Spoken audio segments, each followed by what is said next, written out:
The one thing I do have to say about this time period in the technology industry is, if nothing else, it makes me giggle. It puts a smile on my face. To be clear, for all of the wrong reasons, but it does put a smile on my face because it is so abjectly stupid, right? So if SpaceX right now, SpaceX and Tesla are coming together in order to create their Terafab, and apparently their Terafab is going to be the largest building in the world, supposedly. That is going to be 5 times the size of the current largest building in the world. Because of course. Because of course. Who is just going to build a normal fab that can actually produce enough resources to supply market demand when you can create the largest building in the world? So yeah, this is the Terafab. So this is coming from Tom's Hardware, also everybody else at this point in time. Musk's Terafab projected to be larger than the Pentagon, Apple Park, Mall of America, and Giga Texas combined, all in one chip manufacturing facility visualized to show the project's massive footprint. It will form the biggest interior structure on Earth by a massive margin. So there's a tweet out there on Twitter or X, whatever the fuck you call it nowadays, and basically this is showing the size of Terafab. So this weird bone. We're going to call it a bone. This bone-shaped building is what the Terafab is going to be at 100 million plus square feet. And then they kind of show you the dimensions of other things. The Giga factory in Texas is 10 million square feet. That's about the size of it. Pentagon is 6.6 million. Apple Park is 2.82 million. And Mall of America is 5.6 million. So you can kind of, if you've ever been to any of these buildings, which are absolutely massive, it kind of starts to give you the idea of the scale that Terafab is going to be. The site will reportedly have a floor space of at least 100 million square feet, making it larger than Giga Texas, the Pentagon, Apple Park, and Mall of America combined. It also makes it significantly larger than New Century Global Center in Chengdu, China, which has an interior space of just 18.9 million square feet. While this might seem like an absurd amount of space for chip manufacturing, it appears that Terafab will need it because it's going to be more than just a chip fab making AI processors. Instead, it will be an all-in-one facility that will produce logic and memory chips as well as have lithography, packaging, and testing under one roof. So that would actually be a good thing. One of the things I've argued in the United States is we just don't, the verticals for our industry are all screwed up. Like if you look at manufacturing in China, one of the big things that they do there is they just put everything really close together. So you have the cabling company near the networking company, near all that other stuff. So they can all manufacture relatively easily, put something on a truck here, ship it 1 block away to the next factory, and that actually creates a pretty good process. That's been one of the concerns with TSMC. I don't know where we're standing right now, but one of the big things TSMC was at least originally talking about is that they were going to create the wafers for AI chips here in the United States, right? Winner!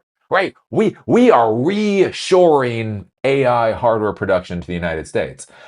The issue is, because there's always an issue, is that the wafers aren't actually the product. The wafer is just a component to the product. And at least the idea before was that TSMC, I shit you not, was literally then going to ship the wafers back to Taiwan for what is called the packaging process. The packaging process is when everything gets diced up and actually turned into what you consider a GPU or whatever else, so that can be put into a different component. So even though TSMC was making the wafers here, there was a real question about what that actually meant at the end of the day for self-sufficiency as far as the United States is concerned.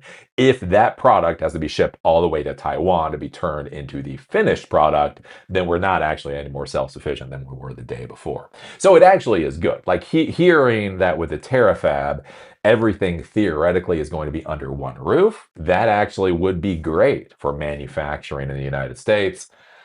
But Lordy, this is big. Lordy, it's just huge. It's just so big.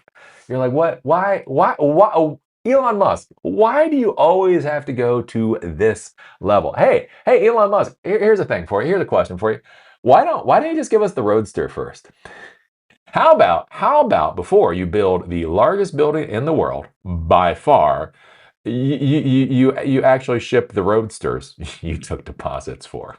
Or I don't know, maybe got the semi trucks on the road, or cyber cabs, or cyber. What if cyber cabs actually had more than like? Actually, no, the cyber cab. I'm sorry, the cyber cabs aren't actually on the road. Model Ys are on the road. What if you actually got the cyber cabs on the road? Hey, Elon Musk, what if you actually finished all of these projects you've been creating over the past decade, and once you got those finished, you moved on to the next thing? But again, that's not how Elon Musk works. Remember, when you invest in an Elon Musk company, you are not investing in the now, you are investing in the future.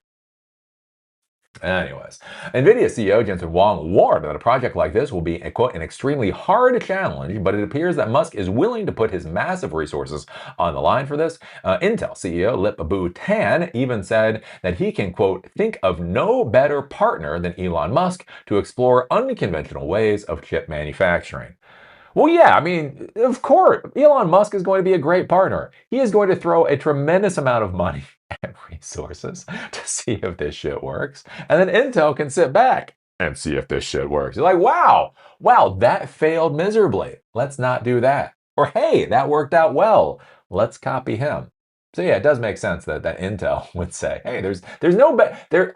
I would not want to waste somebody else's money with anybody else. Wasting Elon Musk's money is a type of waste that you really just can't quantify. Let's see here. It seems that Terafab is Musk's biggest project to date, which is estimated to require up to $119 billion in investments. But even though it seems that this project already has a secure customer base in SpaceX and Tesla, the former acknowledges that there's a risk that this ambitious megafactory may not be successful. And that's one of my big questions with this. So there's this whole idea, right? So the whole idea with the Terafab is this is going to produce enough chips for Tesla, for the Optimus robots, for the cyber cabs, and for all the stuff that SpaceX wants to do.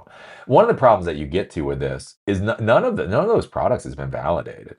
They're not selling Optimuses. Or yeah, Optimuses. There's not a line around the corner for Optimuses.